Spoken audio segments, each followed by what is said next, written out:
You're watching the Tesla Life live with your host, Mark Coughlin.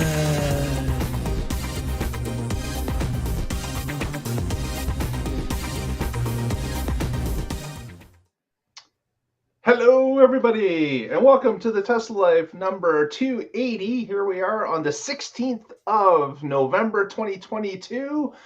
Welcome to the show, everyone. And Hey, Patrick, you never cease to mix it up on those entry bumpers. That's great. I blew out the mic a little bit last time, getting too loud, so I tried to go the other way this time. I was wondering if you were protecting your voice because you. That's what I thought. Breathe later on or something. I'm not sure, but okay. All right. Well, joining us as he does every week, we have Mr. Casey Green from the DC area. How are you today, sir? Pretty well. Hopefully that's the last time for a couple weeks that you say in the DC area. As you can see, stuff is being removed. Oh, yeah. Yeah, he's well underway into backing up. moving. We don't know if the secret plan is going to work or not. We're like 90% sure that everything is in line. And by pure luck, we got a phone call yesterday saying, hey, some of the stuff is ready to go. And we'll see how that goes. And we got movers coming on Saturday. And How's the Starlink system? Is it ready to go too? It's not. I actually need to set it back up and tell it the new address. That way, when we get there, it's not an expensive set of bricks. Very good, very good. Yeah. So we'll be able to watch your progress week by week because hopefully you'll have the Starlink set up for that location, and we can tune in and you can join us. Certainly. I was thinking about doing the U-Haul trailer with the Model X again, and the U-Haul trailers, you can't disconnect them from the tow vehicle, and it's going to be prime travel season, and most of the stops between where our storage unit and where we are either like pull in or back in, or worse, they're back in with obstacles. Oh, okay. And then there's a handful that have a nose in just for the trailers and bike racks, etc. But prime travel season, last thing we need to do is get into fisticuffs with somebody who thought we stole their spot, or oh my goodness, I don't know how to reverse this Tesla with this huge 15 or 17-inch screen. Well, if you have a trailer, it's blocking your view sometimes. Oh no, not me. Okay. Some of the fresh people who don't necessarily understand why there's a nose-in spot. They'll take the nose-in spot just because it's easier for them. Yeah. Yeah, like that guy from Florida. Oh, you're lucky we were done eating. I'm still going to take another 15 minutes, Jackpot. Yes, PSA for everybody out there. Those nose-in spots for people pulling trailers. Don't use them. Back in. That's most of the spots are back in. And I agree, Tesla needs more pull-through spots. And once the CyberTruck is out there, they're definitely going to need more of them. And they're going to need more than just a pull-through spot, aren't they? They're going to need a wider pull-through spot. Yeah. Exactly. It's not a matter of, why don't you just unhook? Because again, some trailers can't come off. Now, if it was my personal equipment, I would make sure it has a landing gear and a power jack or a crank. Wait, you can't remove a U-Haul trailer at all? Not the moving vans. The open top crate ones and the vehicle trailers, some of them have landing gear, but not any of the vans. Oh, interesting. Yeah. I think it's a liability thing. Okay. Yeah. They don't want you taking it on and off because you may put it back on incorrectly. And then sue them. Right. Yeah. For your own negligence. Okay. All right. Because they put it on there, they take a picture, and then they send you on your way. And then when you get back, they take it off and they like note anything. And Joining us as well is Miss Patrick Connor from the left coast. How are you today, sir? I'm good. Hello, Tesla lifers. So there's just a teeny bit of sun left here. The solar panels are making 0.1 kilowatts right now. My solar panels are in a suitcase.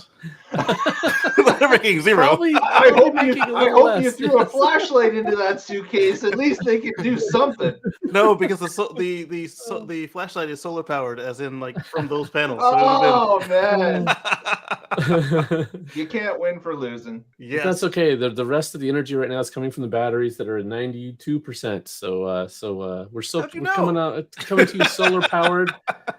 Oh. Whoa! Now, Patrick, you've got how many power walls at your place? Three. Now, Yep. on a typical night at this time of year, how much of that 92% would you say you'd burn through to the next day? Like what would you burn through? Would it be 5%? Would it be 12%? Do you know? So yeah, so we're on time of use, and so I've got the little chart right here, time of use schedule. You're now on And the dual now, right? we're on the yes, exactly, yes. So on the winter schedule, so peak times are from 6 a.m. to 10 a.m. So it will discharge the battery during that time, and then and usually by 8 a.m. we're getting solar, so it's a combination of solar and batteries by then, and then like today, it was able to fill up the battery completely by like 2 in the afternoon. So then we were feeding the grid some, and then now so um, from 5 to 8 is peak again. So I'm actually surprised. So the system is pretty smart. It knows if it's going to be able to make it through the peak time or not, and if it can, it'll start early. So like right now, we're on mid peak, and so it'll be running the batteries from now until 10 p.m. And by 10 p.m. I'll probably be down to like 40%. And then we go on to off-peak time. And so then I'll be using the grid overnight. Okay. And that's when we charge our cars and everything on the cheapest power rate. So I'm never paying for the most expensive power, and most of the time I'm not even paying for there's 3 tiers. And so almost like 95% of my consumption is at the off-peak time. There you go. And That works. Yeah. this 3-pack here will run my entire networking stack, including all the servers and computers, screens, the wife's TV, all of that for up to 48 hours, usually around 26. And then, assuming there's no solar, and then it dies. Then the other 3-pack, it'll run even longer because we didn't plug enough stuff in the kitchen into it to make it worth it, because they were meant to be somewhere else when we ordered them. Yeah. Mhm. Yeah. The cool thing about that is our off-peak cost is only 4.7 cents a kilowatt hour. That is phenomenal. Yeah, exactly. So that's the only time I'm paying for electricity is at the cheapest rate. Is that because it's hydro? We have quite a bit of hydro around here, and wind as well. Yep. Oh, wind's out there too. Okay. I mean, I know there's wind, but I didn't realize that wind was a major component by now. Nice. The Columbia River Gorge is really windy. Some of the best wind surfing on the planet right there. And there's I don't remember the name of the is it Bigelow Ridge? Anyway, there's a giant wind farm out there as well. There you go. Yep. So I just learned this weekend that South Dakota has they used to be very big on hydro, and now wind has caught up. So it's hydro and wind for this middle of the country state, which is not expected when you look at their politics.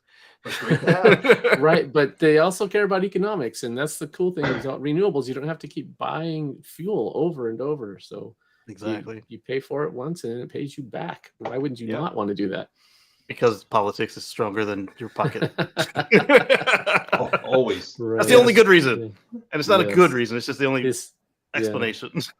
Makes no sense. Well, let's get started. We got a bunch of news this week, as per usual. And Patrick's got our first story about production of a certain vehicle a lot of people are waiting for. That's right. So this comes to us from Teslarati, and it's titled "Tesla Ramps Hiring for Cybertruck Production." So we've heard, and this story points out here, how a lot of skeptics say things like the Roadster's never going to happen, the Semi's never going to happen, the Cybertruck's never going to enter production. Well, here's some evidence that it is coming. It is going to happen. It is real. As much as it looks like it's right out of a video game or the future or a cyberpunk adventure, it's going to happen.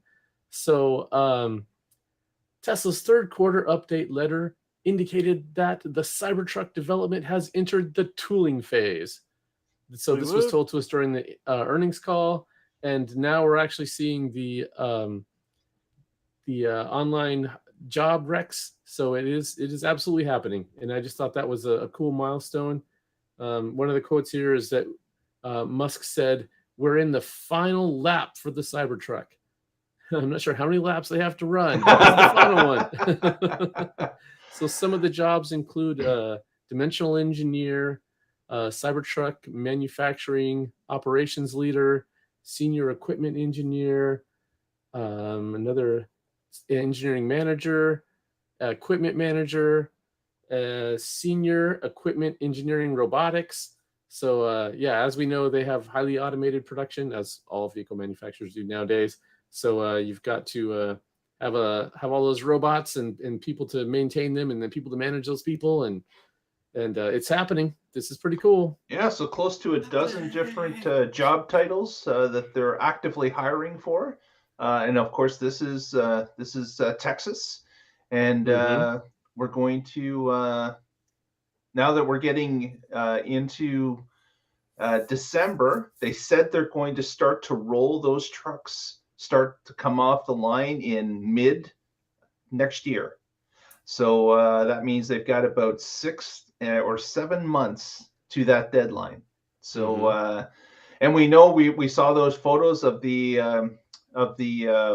Cybertruck bodies being left out in the parking lot to be captured by the drone army, which they were.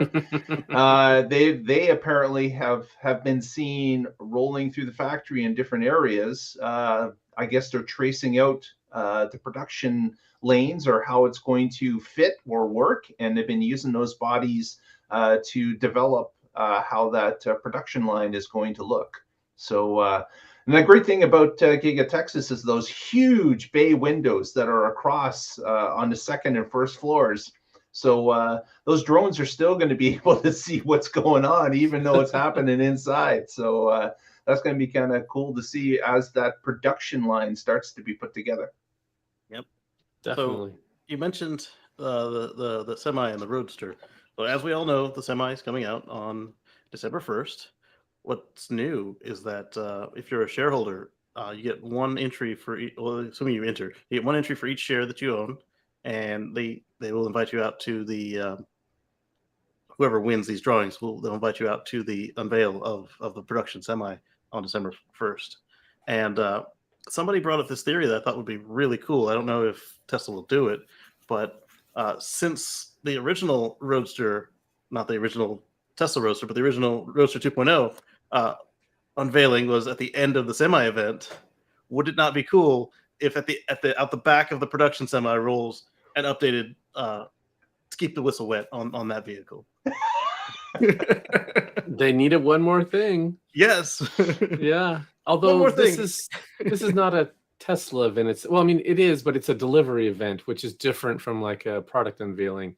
So it might they might not want to steal the thunder away from the customer or from Pepsi or from the Semi. So maybe not, but we'll see. I would love to see it. I'm not saying it wouldn't be cool. I'm just saying there might be other agenda items. I still think that one's quite a way off because they've got Cybertruck to get out. They've got Semi to ramp. They've got to get the 4680s ramped. They've got a lot going on right now to be worried about. I think Cybertruck's going to be their biggest challenge yet, just because it's completely different. Yeah, all new. Right. Every bit of it. That's been done. Yeah. So that's going to be the thing where they kind of figure out, oh, we said we could fold this like an origami, and I don't know if we can. So it's going to be interesting. Do you realize we're doing it with steel? Right, we're gonna need a bigger robot armed. Yeah, exactly. Get Megazilla to fold it up. I watched a couple of small scale brake presses for like smaller parts that fit in your arms, and I mean, I can only imagine the machine that can do a whole truck is going to be freaking massive. But the concept is there, the same way that the Matchbox diecast is there for the Model Y. Right. Yeah, it's not impossible. It's just going to be a challenge. The only challenge that they don't have to worry about is how to paint it. That's solved before they start. Absolutely. But I wonder how this will hold up to the best paint is no paint. The salt air, like because stainless steel will still rust if you put it in that, depending on what alloy they use. And then will this one be completely rust free, or will it be that one that just can't handle it? Considering that these trucks are going to be sold in the north, where you're going to have salt roads in the winter, they better go after the best steel. That's the last thing you want to do, is seeing a rusty Cybertruck. I would be livid. They better have it down pat. But that's interesting. I have heard from others that that the truck, if you get a scuff on it, you're supposed to use a Scotch-Brite pad. Do not use steel wool. If you use Correct. steel wool, the steel gets embedded in the aluminum, and that will rust. Yeah. It won't be the aluminum, but it'll be the embedded steel from the steel wool. So there's It's actually, not and the aluminum, other right? thing, to keep in mind is this stainless. thing's going to be hot in the summer. Oh yes, but It's it going doesn't have to door be- handles. It doesn't have door It's handles. going to be a skillet. So we're going to have all sorts of things about, kids leaning up on it or touching it in the summer because they're not going to be aware of it. It's going to be a hot vehicle. So Yes. you may want to think about, if you have kids, is to have a wrap put on it, because it's going to be something to consider. Yeah. But a good thing we'll it doesn't wait have till door it handles. starts to roll out to see for sure. Next, Yes. Casey's got our story about salvage Teslas and a change that has happened. So years ago, you could get your salvage Tesla certified by Tesla as safe, as good to go. And when you did that, they would turn the supercharging back on. Or if it was scheduled to be turned off, they wouldn't schedule it anymore. And then something happened a little ways ago, probably after the Rich Bills made salvage Teslas popular. They started removing the supercharging from these salvage cars, and even if you paid for the inspection, and then they would say, sorry, it looks good, and then send you on your way. Then they went a step further than that, and they started just removing the superchargeability from any car that had a salvage title. And that inspection was not cheap, right? It was not. Yeah. And this was cars that had already had the inspection, had already been proven that they were okay to go. And Tesla was then removing it from them as well as they were going and doing their audits. So there's been a change, and now the inspections are back. They do the inspection to make sure that the car and the high voltage battery are safe. And then they do another inspection to make sure that the charging system is safe. If it passes both inspections, they will go ahead and re-enable your supercharging. And as it should be. Yeah. As it should be, yes. And if you fail an inspection, they will put the car back together, like whatever they were opening up to inspect, and then they will fail you and send you on your way, disable supercharging. The part that I read was that they would also say, here's what needs to be fixed, and here's how much and they'll offer to fix it for you. Right. Yeah, so while they've got it open, you've already got half the labor done, so just might as well let them do it. And then if everything gets put back together, either they make the changes or you passed with flying colors, or they do, hey, install part B or tighten this down to this torque, and then you're good. And then something goes wrong, they are not allowed to, by policy, they're not allowed to then re-disable supercharging on you. So then that way, whatever happens, you can fix that whatever and not have to get another inspection. So I think this is even better than the original program as far as functionality to the owner, and it makes more sense to recycle these cars than to just throw them away. Absolutely. Especially if it's a non-collision totaling. Like if you have a Jealous X, this was always my I've never had this happen, but if they scratched cheater in the side with the key, and they've dented every door panel with your golf clubs, and so the insurance company says, oh, that's going to be about $60,000 to repair. We're not going to mess with that. Totaled. You got a perfectly functional car, and if you don't mind that it's got stuff on the side, or you can put some house paint on it or whatever, because why put the real stuff on it at this point? Do not take painting advice, repair advice from No. That's not repair advice. That's just saying, like, if it's already totaled and you don't want it to say cheater, and there's no point in putting real good paint on it. Then, anyway, so you just get a roller and your leftover eggshell from your house painting. Yes. So anyway, you've got this car that has no structural damage, but is ugly as sin. Tesla previously would have removed your supercharging when they found out that your insurance company had paid out on it. And now you can get them to look at it. They'll say, oh, boy, that's ugly. And they'll test it, and they'll say, here you go. Enjoy your supercharging, son. Right. Yes. Part of the reason I use that example is that is also the scenario that, like, the straw that broke the camel's back that got us Sentry mode. I mean, there was all the quarter window smashing on the Model 3s, but there was a blue Model 3 with a case of mistaken identity. I guess the guy had bragged, I have the only blue one in town. And then somebody else got a blue one, and whoa. His insurance company didn't total it, but it was a mess. Wow. Yeah. Well, that's good news because if it was totaled and they wouldn't allow you to supercharge, certainly the value would go down and less people would be interested in using it as a used vehicle. So, Yeah. Mm-hmm. And you ended up with a lot of cars prematurely parted out. So after Rich had pointed out that, hey, I made this thing popular, and now that you guys are all doing it, and now that Tesla is turning off all the supercharging, you were finding that as they went through auction, a lot of them were coming in without batteries because people were taking them and putting them in other cars or in projects. And so hopefully this will allow more functional cars to get in there and allow us to get to what kind of future, Patrick? That's right, a future free from fossil fuels. Yes, and that means affordable cars, which means salvage and repairs are going to be a part of what keeps things going on the road.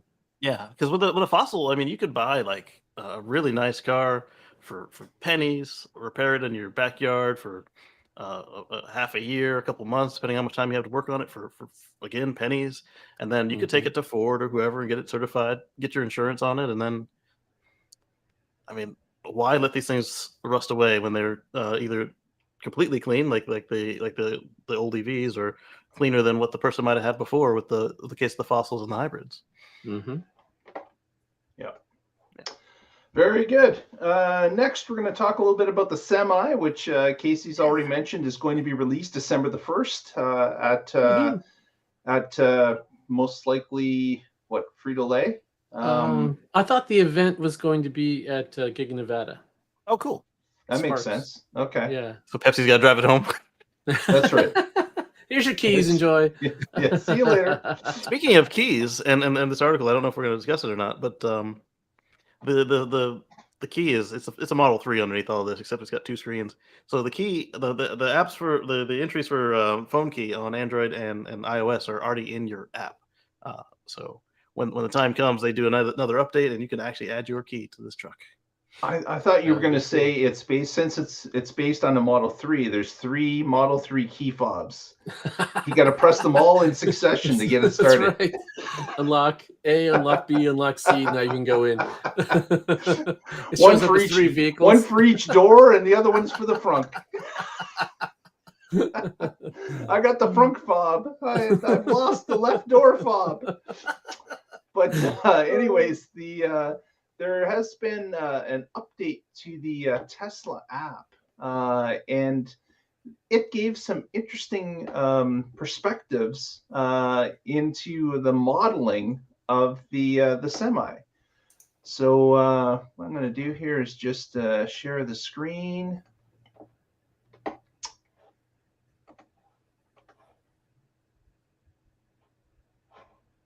And there we go, share. Boom. And here's a screenshot that was taken of the interior cab of the Semi. You can tell there's the fire extinguisher attached to the back of the door area, and then you've got the huge elephant ear, of course, rear view mirrors, because they are still required at this point. No, nothing's changed there. And we've got our double screens on either side of the steering wheel. And if this seat looks a little bit funny, that's because it is in the center of the vehicle. This is certainly going to help them with if the truck is sold elsewhere in Europe or someplace else where the seat has to be on the other side, they won't have to do that. It's just one placement of the seat for wherever the truck is sold, since it's mounted in the middle. Yeah. Is this thing working again? You were talking about key fobs, and then I was like mute or something. I was saying that I don't see any companies paying the $200 per fob per person, but at the same time, if it's like the Model 3 where you can get 10 keys, that means you could get eight drivers per truck. So you might do that. Another thing of interest is it does show a charger flap door in this insert photo. Yeah. So you can see the flap is open, exposing the charge port. And then one other thing I wanted to mention was the massive elephant size sunscreen that is that looks like it stretches the entire window, which makes complete sense. It does. But it'll be able to flip down, and that is a big sunshade, bigger than I've seen before. Typically, they're divided into two or in some cases they're affixed to the window as well. So this is on the inside though, a little bit different. I was speaking with my mom this weekend, and the truck she drives is brand new, and she was complaining that the visors are smaller than the ones in your car. Like she says, they're probably there just for like legal compliance, and that's it. Oh, lame. Yeah. Yeah, when you're on the road as often as truck drivers are, you certainly need something that's going to work in all situations, not just the occasional, oh, the sun's in my eyes for 2 minutes. You gotta have something that's built for the job. Yeah, they were also like saying for sure this is going to be the MCS2 connector that we saw on the Frito-Lay supercharger, but I don't know that I get that from this picture other than that it's a rounded rectangle. But with that monstrosity in the middle, it could still be the triangle of the MCS3. Yep. Or my car draws itself with black seats and it's got white seats, so maybe it's an old render. Who knows? So that's again coming up December the 1st.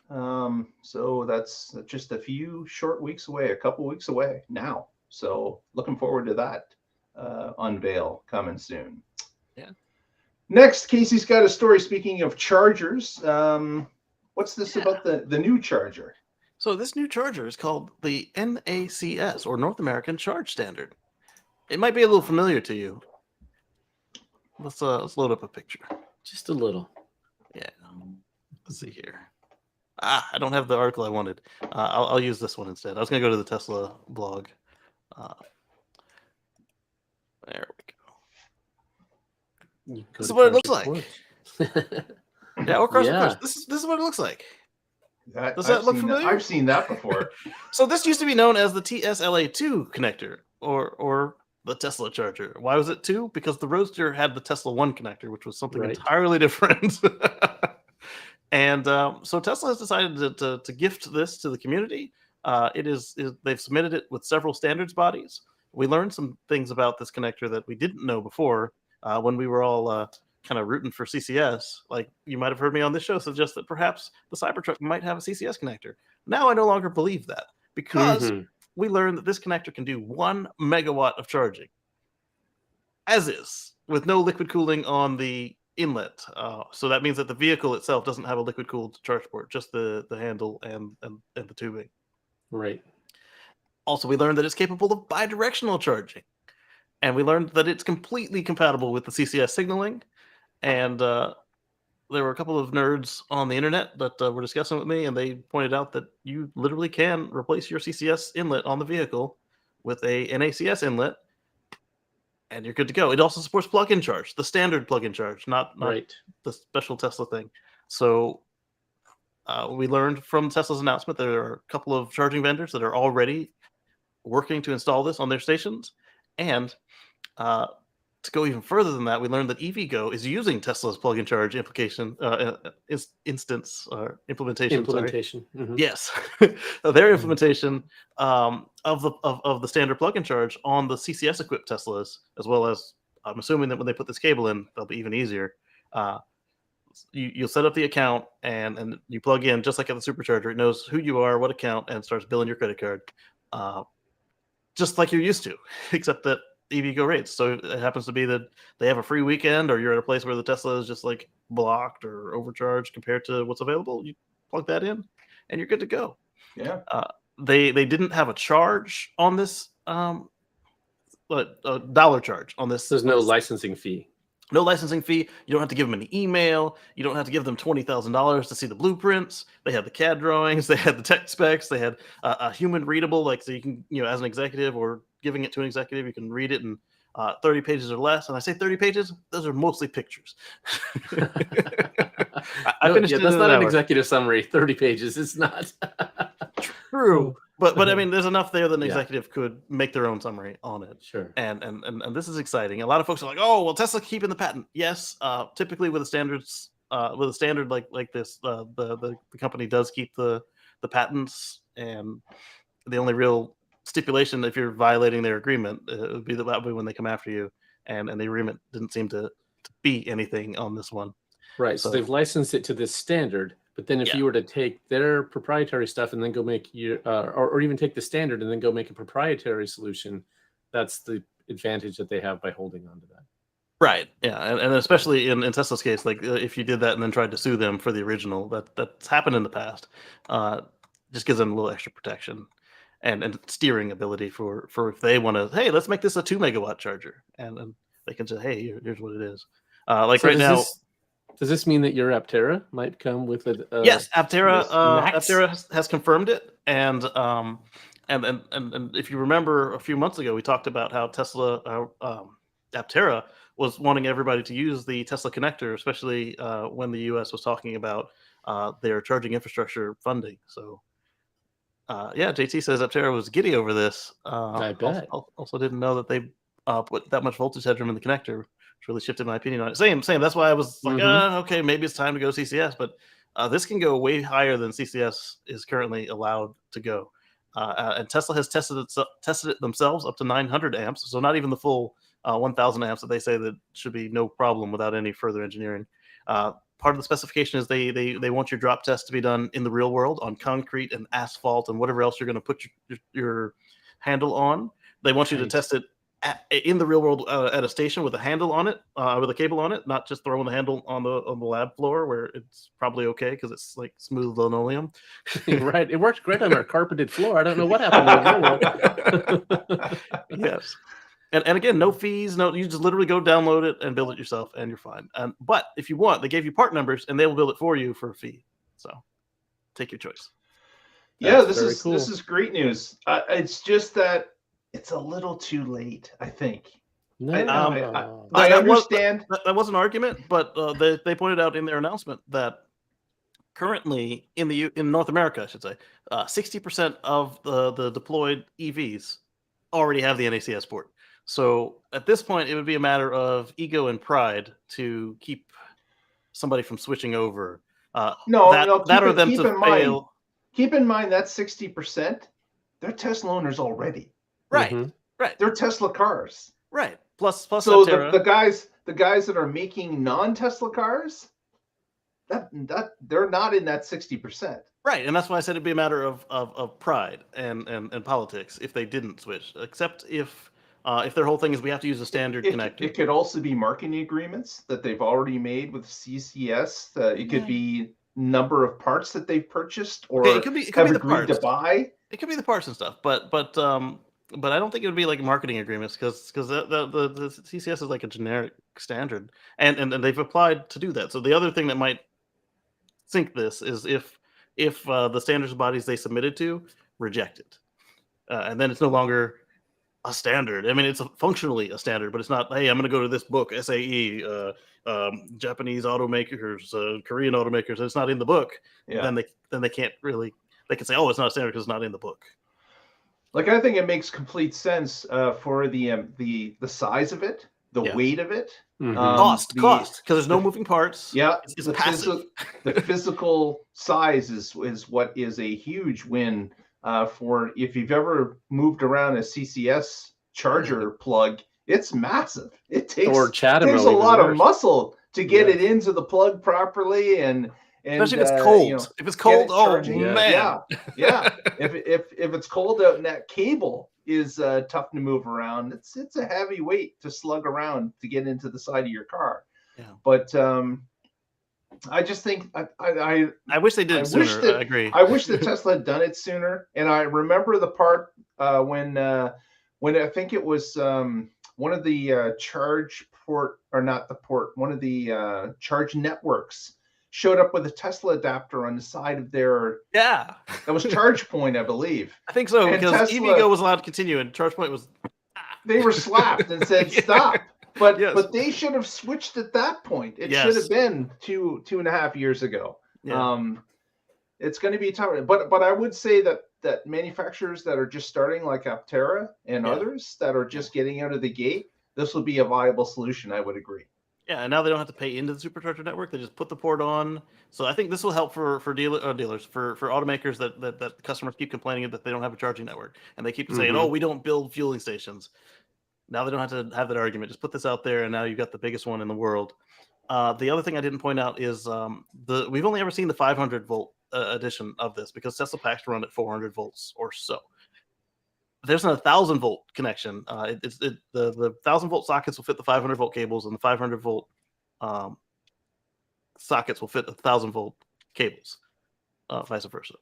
And so that's pretty cool. So now the whole argument that Porsche had is like, oh, well, we have 800 volts. Hyundai said the same thing. We have 800 volts. You can't help us. Well, put the right connector on it, and you can. Mm-hmm. Yeah. Yeah. So this was an interesting discussion on Twitter that I had with John Volker. If you guys know John Volker, he's from I saw that one reports, and he was taking the opposite stance to you. Right. Yeah. So he implied something. I'm gonna let you guys can read it. I don't want to put words in his mouth, but that Tesla was doing this to get other charging networks to put Tesla plugs on there so that Tesla owners could have more places to charge. Yes. And it wasn't, and not exclusively. That certainly could be the result. And if you own a Tesla, that's great. And if those charging networks get more revenue, that's good for them. If it allows more people to drive and charge their EVs, that's good too.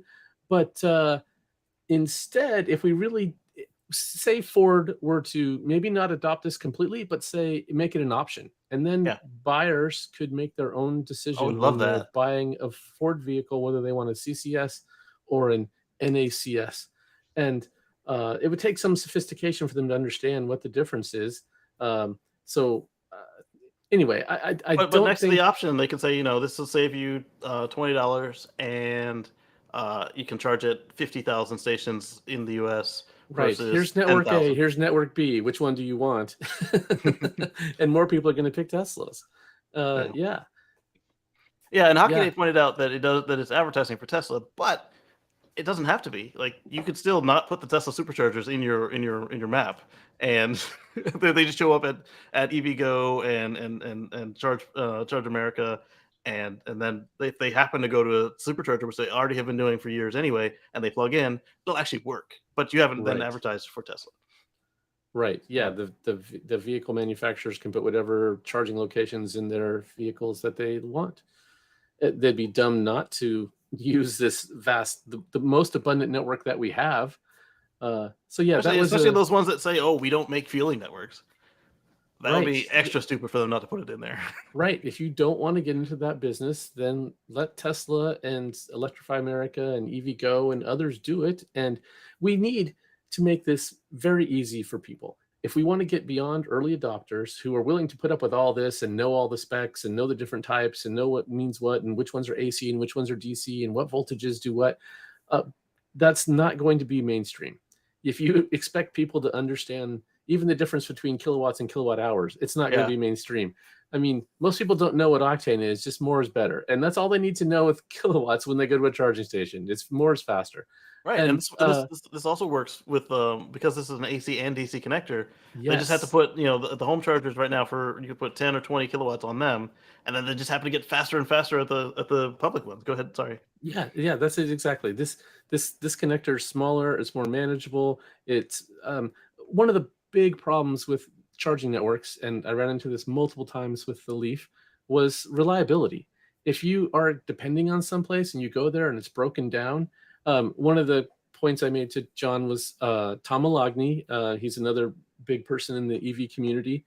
He had just gone to a location that had 10 stalls. The whole place was out.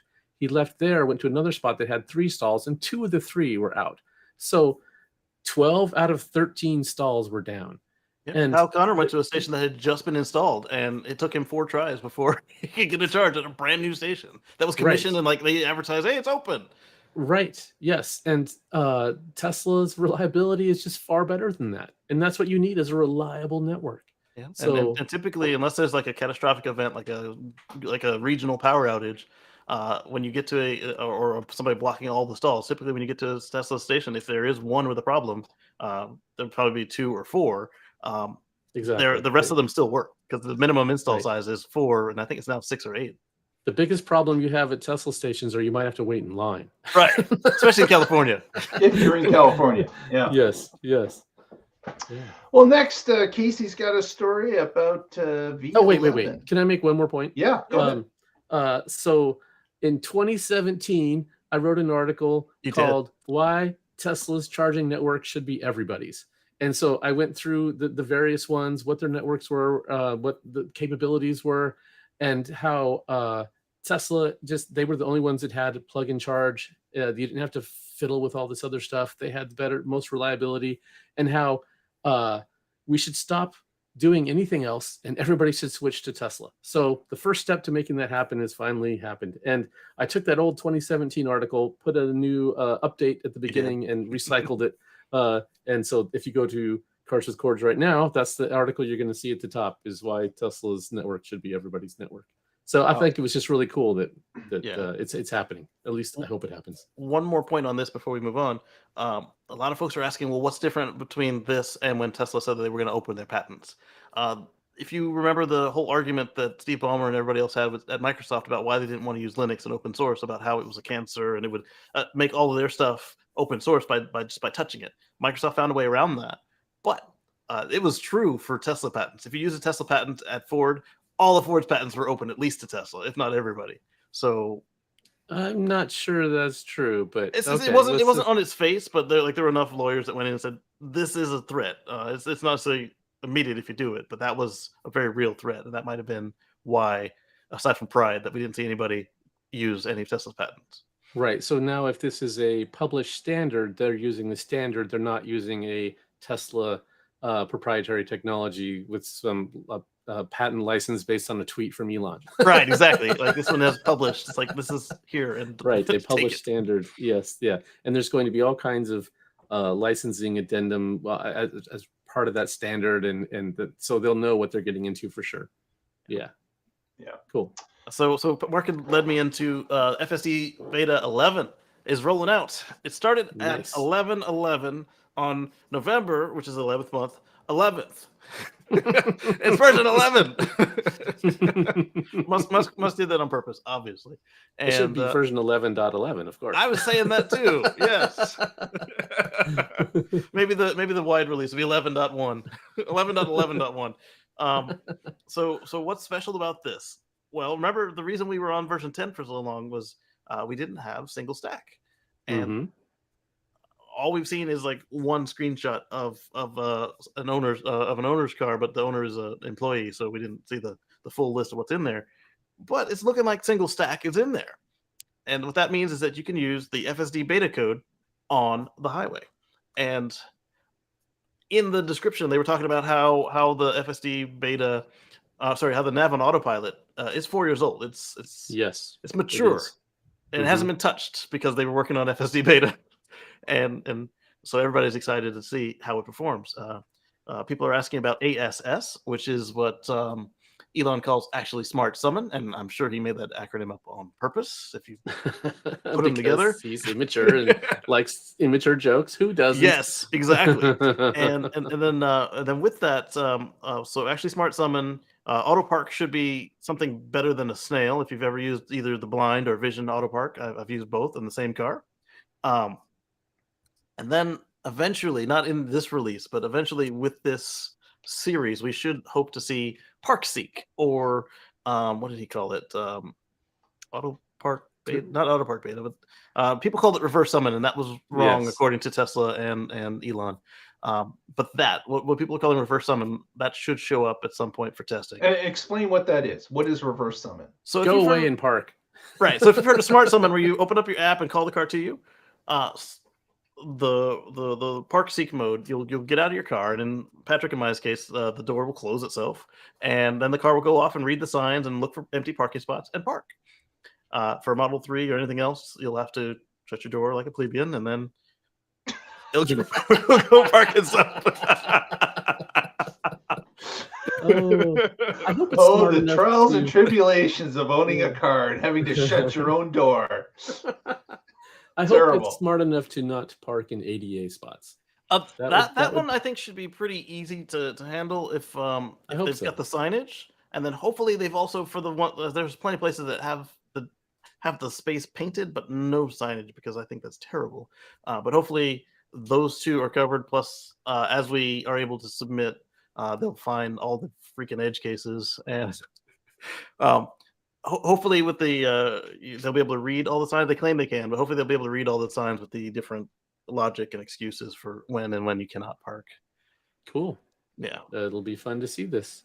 or So this is what would be just really a- nice is if they take the parking tickets on their behalf. Hey, just send them to us. What as seems well as unlikely. as well as the Sentry footage to prove that we did it.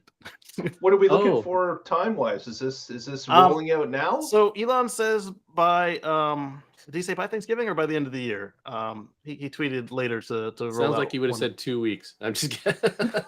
He said this is an all new code and it's gonna be there's a lot going on. We're gonna be extra cautious with the rollout. Blah blah. You know Elon speak. And Mhm. so I don't So remember. If it we're was by the talking end of about the a year or by limited Thanksgiving. few at this point, and it's just Yeah, going to they're all employees so progress. far. Yeah. Okay, all Right. employees. So we have to So see far. it go to the trusted few after The that. safest drivers that have never passed the safety test. Then the Right, people and who then the pass the safety people- test for Casey's months. not bitter. You can Not tell. at all, no. You're not on the cool kids list, huh? Right. And then after that, then it'll go out to pretty much everybody else with the standard staggering to make sure that there was a recall recently, where in 2020.36 and change, like for legacy cars like mine and Patrick's, they messed up the power steering, and if you hit a pothole or a speed bump or something, it would turn off your power steering to protect itself. And Tesla saw this because they received why are all the cars in the fleet that are ancient receiving power steering disabled? And they saw this, they fixed it. Everybody had the patch by the time they had to do the reporting. But in December, you'll receive a mailing telling you that your car was recalled and is already fixed. Oh man, that's a waste of paper. Send me an Yes! email. Come on. I understand that's to the letter of the law, but we need to revamp.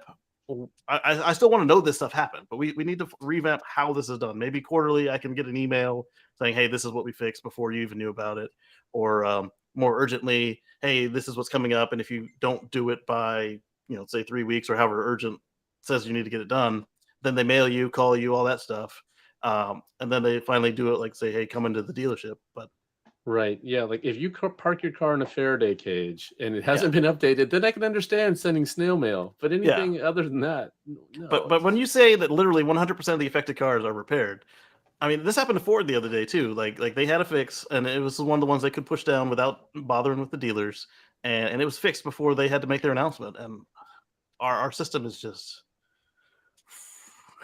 made for the 1900s. yes. Yep. Yeah, just like Derek and I, we got to shut our own doors. 1900s technology. See, So- you so need one of the- these over here.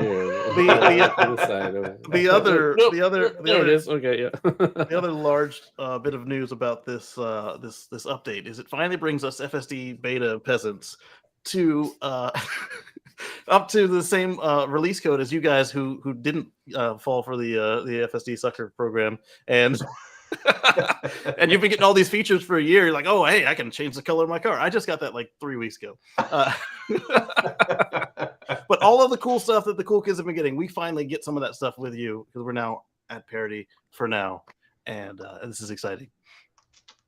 Yep, that's going to be a welcome addition for sure. But we'll have to see how quickly it starts to roll out. So yeah, I hope that CyberTruck will close its own doors and not just open them, because that would be a shame to see them just open and then you still have to. Well, yeah, once they have the motor to open them, there's no reason not to have it auto close when you step on the brake. But we'll have these. I found my icebreaker again. Icebreaker, nice. Don't stick your finger in there. yeah, Do not. clear. Do not let it Keep bite clear. Next, Patrick's got a story about another Tesla item that has just recently become available. Oh, that Dave. is right. Yeah. So when Mark sent out the notes for the show and with all the article links, and I'm supposed to be reading them and prepping for them, I saw this one. I immediately stopped what I was doing. I went to shop.tesla.com and I ordered what's going to be my winter solstice present. Yes. Yes. If you can share that. I will share the photo. Oh, I was waiting for you to I didn't want to ruin your surprise. Oh yeah. Go ahead. Yeah. So I'll show you what it's going to go with. Yes. So because mine's gone is the only reason we didn't order some of these ourselves. That and as you see, we're everything's moving out. I didn't want to haul glass with us. Now it looks like the glass is on a bit of an angle as well. Yes, you must use the Right. stand if you don't have it in your fingers and it's full of liquid. Right. I don't know how that one is standing up by itself. I It's guess I have leaning it on the, against the So they're not stable. And if you Right. drink enough of the tequila, you too will not be stable. Not be stable. So for those of us on the audio, what are we looking at here? Yeah, so these are shot glasses to go with the Tesla tequila, and they are cyber shaped, or the bottom of the lightning bolt. Let me put it that way. So the Tesla tequila bottle has a really interesting stand. This uses the same style stand and holds these. It looks like there's 2 shot glasses in the set, and when you ordered the Tesla tequila initially, they did not have these shot glasses. Then they had a 420 special where they sold a few more of the Tesla tequila with these. Was it the tequila or the decanters, or both? Was it? I thought it. So there was a while where they were selling decanters with nothing in them because you couldn't ship tequila to some countries or to some locations. Yeah, and so instead, people would just buy the empty decanters and then go buy their favorite tequila or whatever spirit they want or whatever, and fill the bottles with that.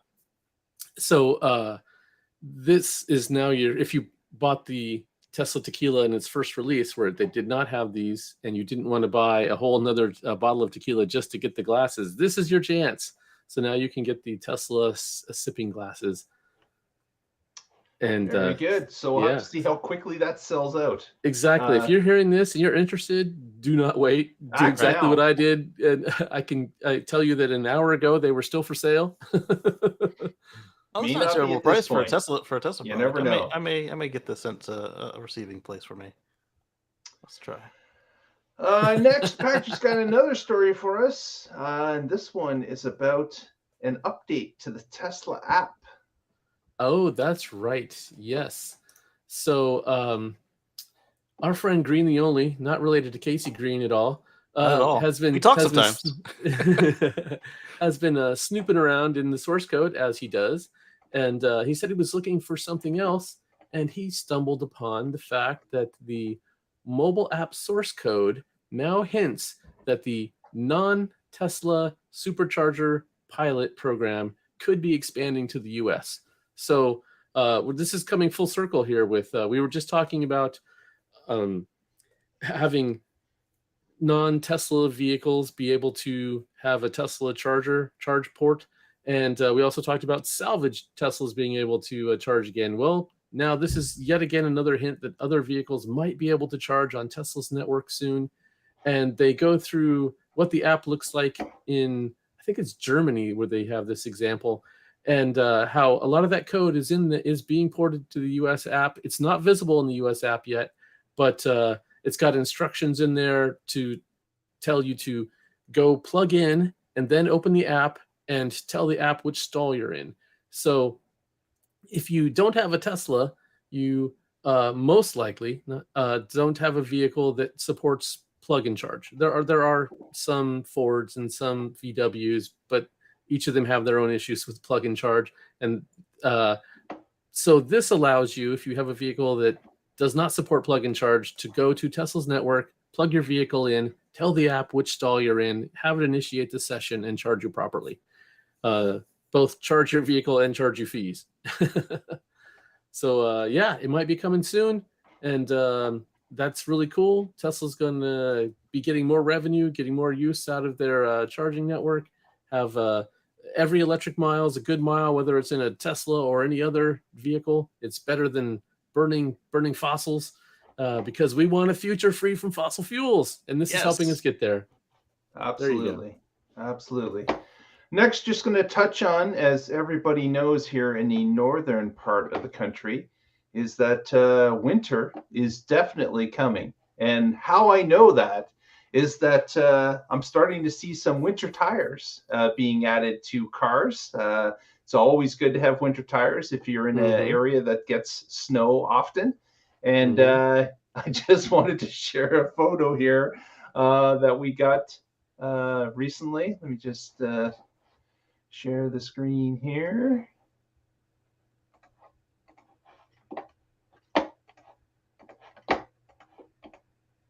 And this is what we call in Ontario steelies. Yes. Which is basically a steel rim, and they're quite common in Ontario when it comes to winter tires, because of course you're not typically using the winter tire beyond somewhere in the area to 3 to 4 months, and then of course you're switching back to your all-season tires.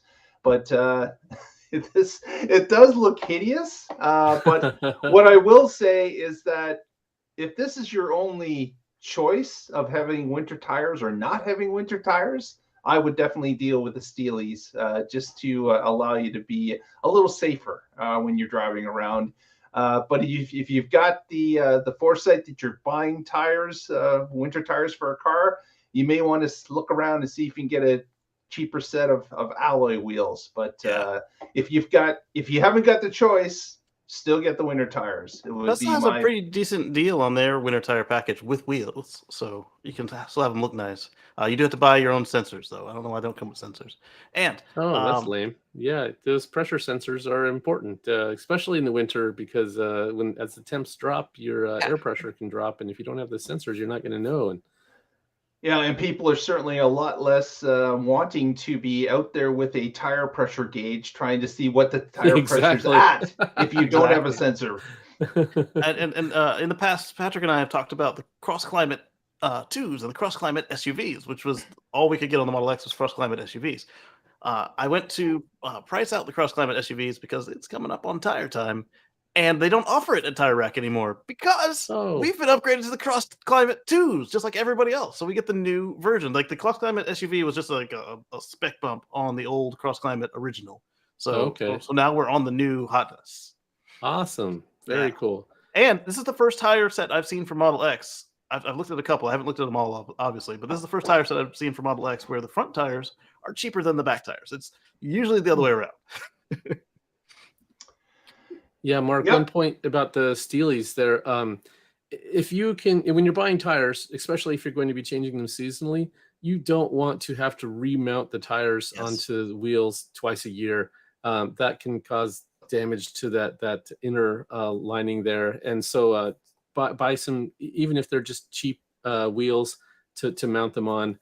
And it's a whole lot easier to change tires that way too when they're already mounted and balanced and all that. Do them at home, yeah. Yeah, you can do it yourself, yeah. Yeah.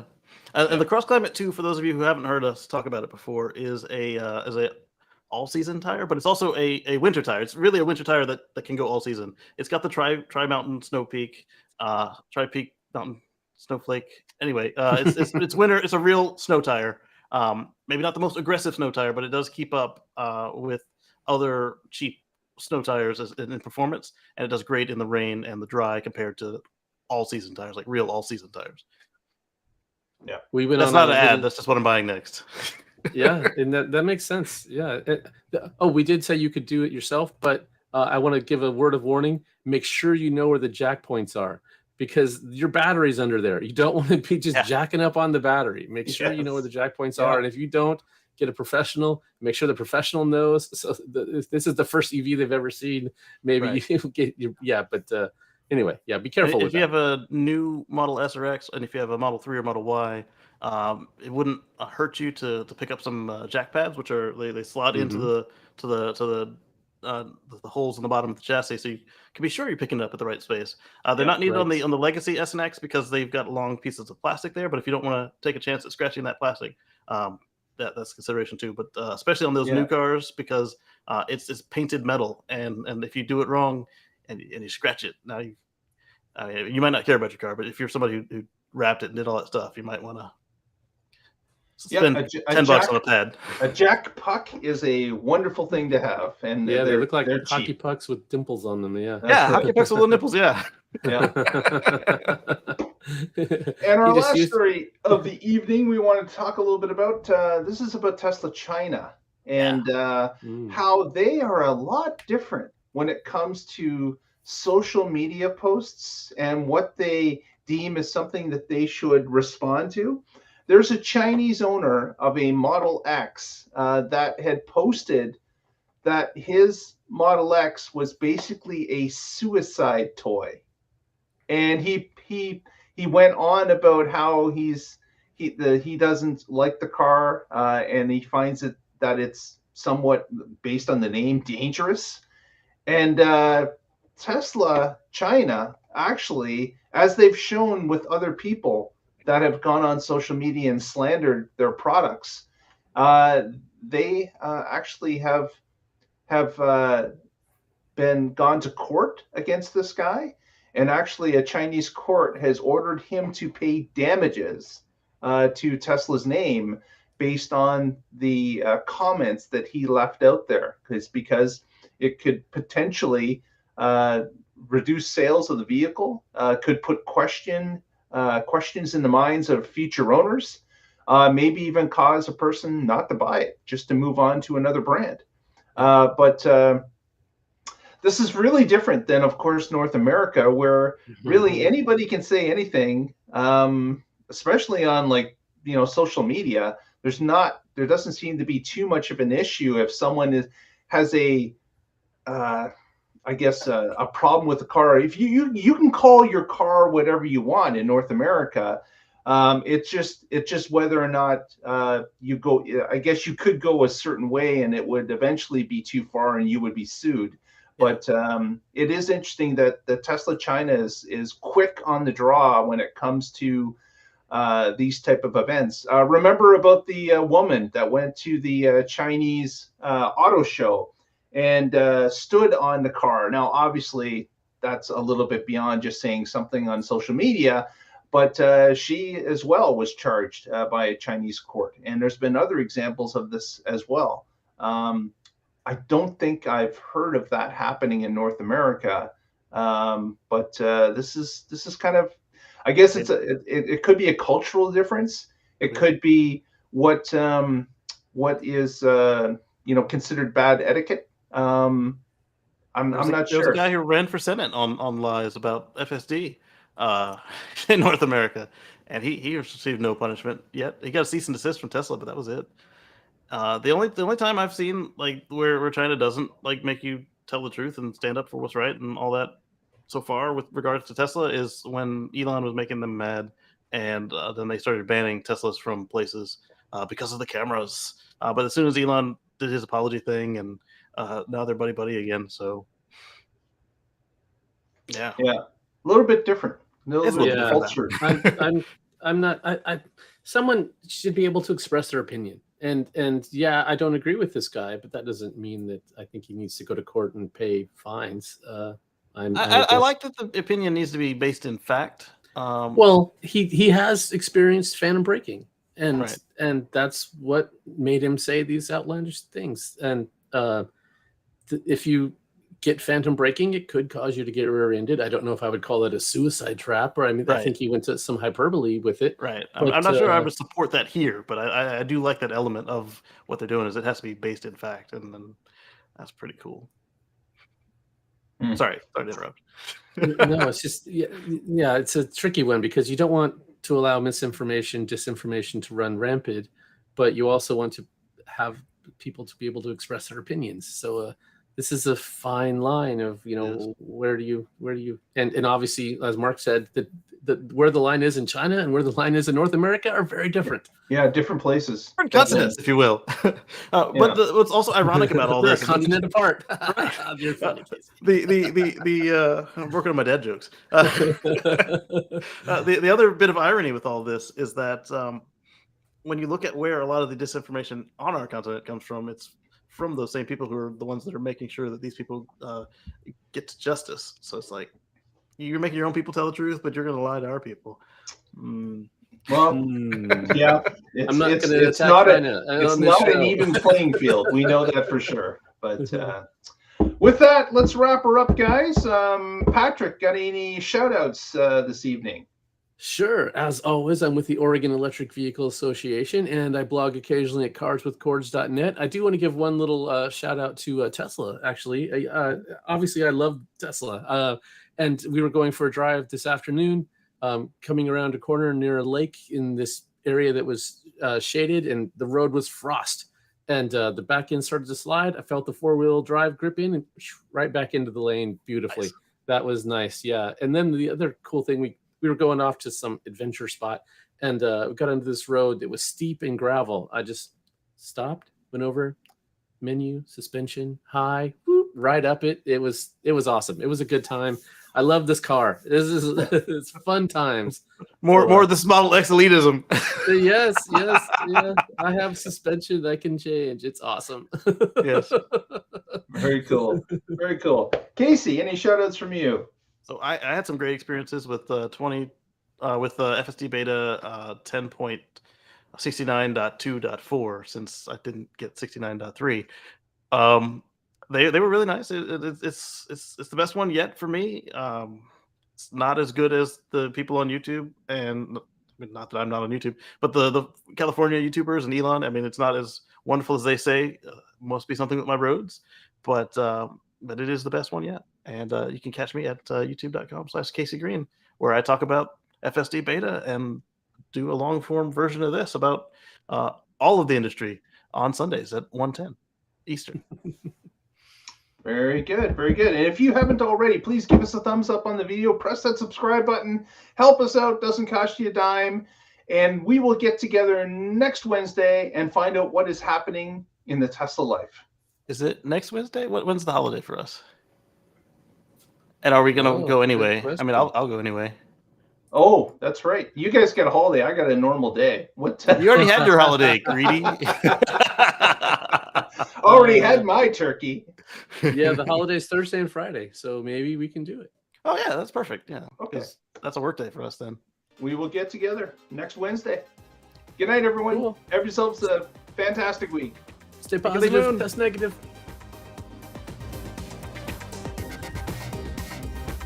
I gotta find the button.